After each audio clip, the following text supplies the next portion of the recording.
The grass really isn't greener anywhere. Every relationship has its challenges, and every marriage has its dry times. So guys,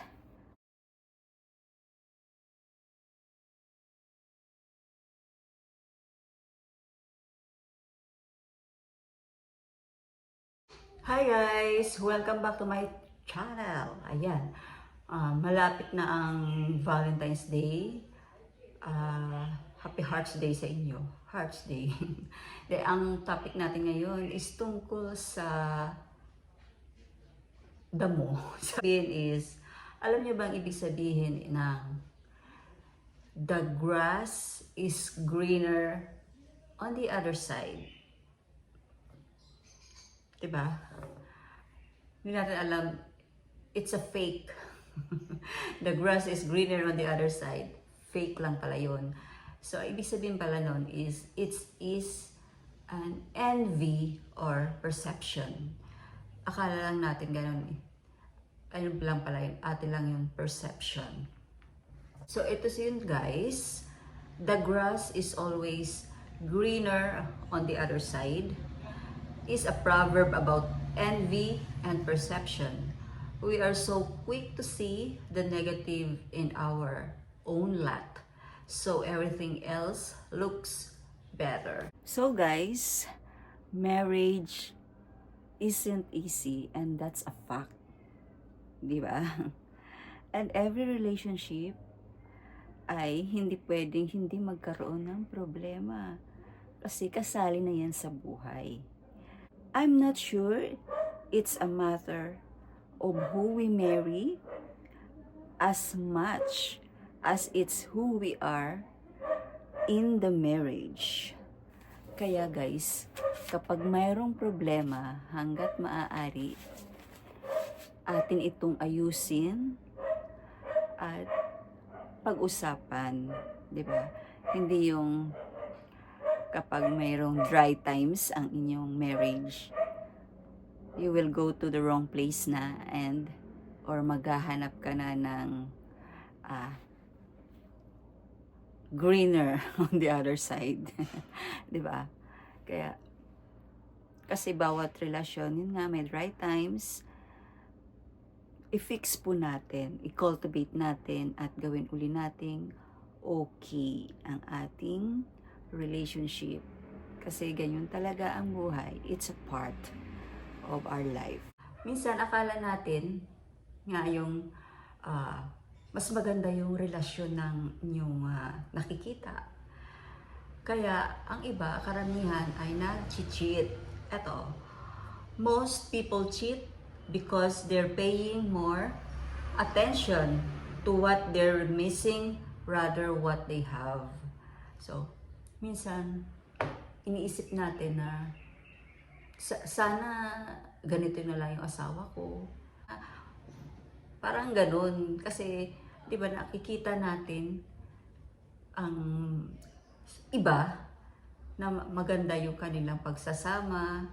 Parang sana kung gano'n na lang yung naging asawa ko. Parang palaging may sana na akala natin mas okay yung kanilang kalagayan.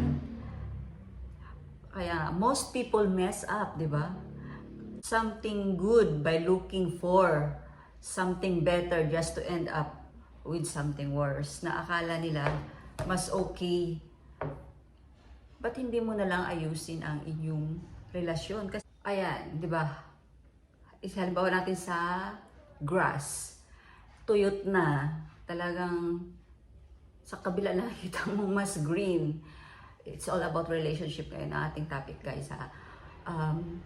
Kala parang tingin mo wala nang pag-asa na makultivate mo ang inyong sitwasyon sa inyong buhay. Kaya naghahanap ka na lang ng ibang damo ng iba na mas green. Pero dapat ang gagawin is huwag mong i-give up. I-cultivate mo, diligan mo, ganito yun. You can just give up on someone because the situation is not ideal. Great relationship aren't great because they have no problems. They're great because both people are care enough about the other person to find a way to make it work. So, dapat ganun guys. Kung mayroong problema ang inyong pagsasama, relasyon, so huwag kayong maghahanap ng iba na akala ninyo mas green doon sa kabilang side. Hindi pala. Focus kayo, ayusin nyo na lang yung buhay nyo. Diligan nyo na lang yung damo para ma-cultivate, magano. Sabi nga kasi, men and women were created to complete one another, to build each other up, not tear each other down. Nothing is too difficult, no relationship to turn apart, that God cannot repair it. Not just patch up, but make anew. Even if only one person is willing to change, as men and women, we might not even understand each other completely, but through the grace of God, we can weather life's storms together. It starts with you, it starts with one. So yun guys, diba? Bilang husbands and wife relationship, so wag po tayong titingin sa ibang pagsasama.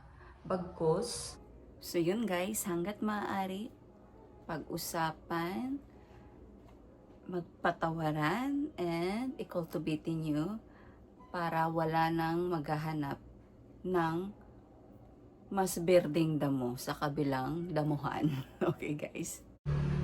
Minsan, di ba, kasi nakikita natin yung halimbawa, kapitbahay na nakapag-abroad na akala nila minsan mas maganda ang nasa abroad. Kaya ganun ang kanilang buhay.